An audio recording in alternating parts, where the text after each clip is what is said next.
Our tale begins in age 737 with a sleeping child, lost and alone in space. He is among the last of his kind, a Saiyan named Kakarot. Thanks to the foresight of his father, little Kakarot has been dispatched to Earth in hope of avoiding whatever sinister fate the tyrannical Frieza has planned for the Saiyans. Finally, after many days among the stars, the boy's pod descends upon a nearby mountain range. However, these are not the familiar mountains of Mount Paozu, but rather another set further to the west, Fire Mountain.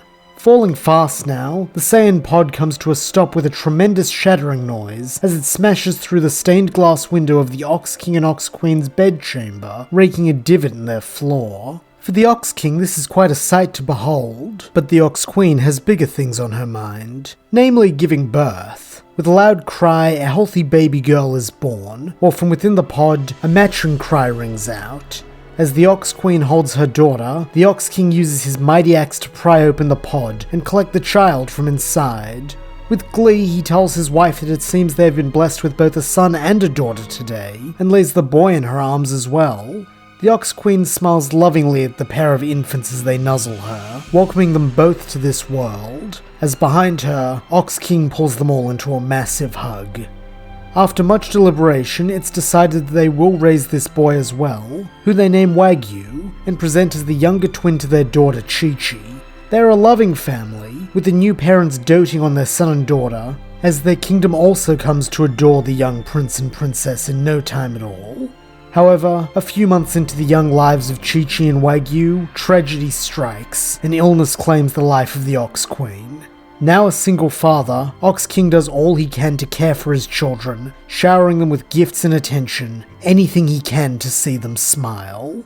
This forges a close bond between the trio, with the twins coming to realize that beneath his scary exterior, their dad is just a big teddy bear who loves to joke, and tell them stories of his days training with his old friend Gohan, and the legendary turtle hermit Master Roshi. As for the relationship between Chi-Chi and Wagyu, they get on just fine despite being polar opposites in many ways. Chi-Chi is well-mannered and outwardly demure, while possessing a strong will, insatiable ambition, and a wicked temper for those who cross her. Wagyu, on the other hand, is carefree, fun-loving, and driven by a desire to always test his limits. However, despite this, there is a strong sense of familial love between the pair, with Wagyu proudly protecting his sister from anything that might scare her, while she in turn protects him from his own sheer boneheadedness. Unfortunately, despite this deep family love, things are not entirely as rosy as they appear, as the cost of now raising two children, one of whom eats his weight in food daily, coupled with Ox King's desire to create the best life possible for his children, drives him and his armies to begin raiding nearby settlements for their treasure. As a result, he will often be away for weeks at a time, and this saddens Chi-Chi and Wagyu to see their father go, with the boy more than once asking if he can join in on these raids, always to no avail. Perhaps it would have been better had Ox King said yes, however, as one evening while the prince and princess are waiting for their father's return, they decide to play a game of hide and seek. Wagyu, knowing that his sister will never think to look for him up there, decides to scale one of the castle's towers and hide up on the roof. Unfortunately, as he pokes his head over the parapet, something large and luminous catches his eye: the full moon. Down below, Chi-Chi lets out a terrible shriek, as from her window she sees a giant ape rampaging across the castle roof. Guards naturally try to subdue this monster, but it does little good, as their halberds and bows do little more than irritate the ape. It seems like the castle is destined to fall, until from the distance, a mighty horn blast sounds, signaling the return of the Ox King and his knights. Chi-Chi immediately rushes to her father's side, and with panic in her voice, tells him about the monster attack, and how she can't find Wagyu anywhere, since he's probably still hiding. This worries the king, who promises to stop the monster and find her brother. He and his men then make their way up to the top of the castle, where the giant ape is causing chaos. And with a mighty bellow, Ox King challenges the beast to battle. Ox and ape then charge at each other, fists raised, but thankfully the king is smarter than the brute, and so hurls his giant axe at its leg. Unfortunately, or perhaps fortunately, this attack misses the leg entirely, cleaving through the monkey's tail instead. And just like that, the battle is over, as the beast lets out one last furious roar, then begins shrinking down, losing its fur, and becoming Wagyu?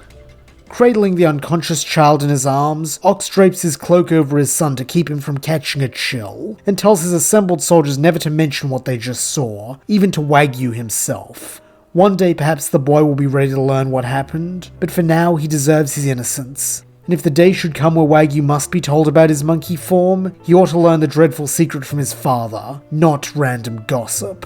Chi-Chi is of course delighted to see her father and brother returning safely, though like any child would, she has questions. Sighing deeply, Ox tells her that he managed to drive the ape demon away, and then found Wagyu. A technically true statement, but one built on heavier missions.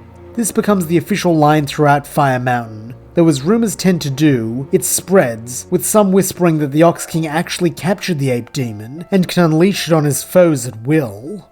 This legend draws the attention of many, both the benevolent and less so, with people from around the world flocking to see the site of the battle with the ape demon. One such visitor is a man who calls himself Blue, and says that he has a proposition for the Ox King. Ox says that he is listening, and so Blue explains that he represents a group called the Red Ribbon Army, whose whole mission is to protect humanity from threats such as the ape demon. For that reason, they'd like to install a garrison here on Fire Mountain to investigate this monster sighting and use their findings to improve their technology. And in exchange, they will share anything they develop with the king and his men, so that if such a threat arises again, they will be ready. Optimistically, Ox King thinks that this could be beneficial to keep everyone safe, but at the same time, is cognizant enough to know that he probably shouldn't let these guys be around Wagyu, just in case they figure out that he was the ape. For that reason, he decides that it's time for his children to experience life beyond the mountain, and so contacts his old master, asking if he would be willing to take them on as his students. Roshi is delighted to hear from Ox King, though laughs that he's too old for such things, prompting the Ox to beg until finally Roshi relents. The next day, Wagyu and Chi-Chi are informed of their departure, and while Wagyu is over the moon with excitement, Chi-Chi is less so, complaining that she doesn't want to leave her home for some dinky little island, especially when that handsome and charming General Blue is about to move in. Comfortingly, Ox King tells her that this will be good for her, but when even this fails to appease the stubborn girl, he plays his trump card, innocently telling her that she doesn't have to go. That's fine, though it'll mean Wagyu being out in the wide world on his own. Shuddering at what horrible fates could befall her sweet dopey brother in such a scenario, Chi-Chi at last relents, though it is with incredibly ill grace, as she tells her father that was a dirty trick. The siblings then depart for Kame House, where they are greeted not only by the Turtle Hermit, but also by his newest pupil, a noseless bald boy named Krillin. Thanks to the knowledge of what Ox King will do to him if he ever finds out that he sent his kids out to pick up girls for him, Roshi chooses to skip that particular trial, instead getting right to their training. The early days are challenging, with Chi-Chi constantly objecting to the grueling menial labor like delivering milk or ploughing fields, while Krillin attempts to use trickery and flattery to connive his way out of the more strenuous tasks. Roshi will have none of this, and so punishes them both by denying them meals until they start to take their lessons seriously. Kind-hearted Wagyu attempts to slip the pair food once or twice, but quickly learns that this achieves nothing except getting his own meals taken away as well. Though these tactics do little to endear him to his students, they do finally manage to get them to do as they're told, albeit more out of spite and self-preservation than a genuine desire to learn. No matter, that can come later. And so day by day, Wagyu, Chi-Chi and Krillin begin to not only build up their bodies, but also a sense of camaraderie that even extends to Roshi when he starts feeding them again.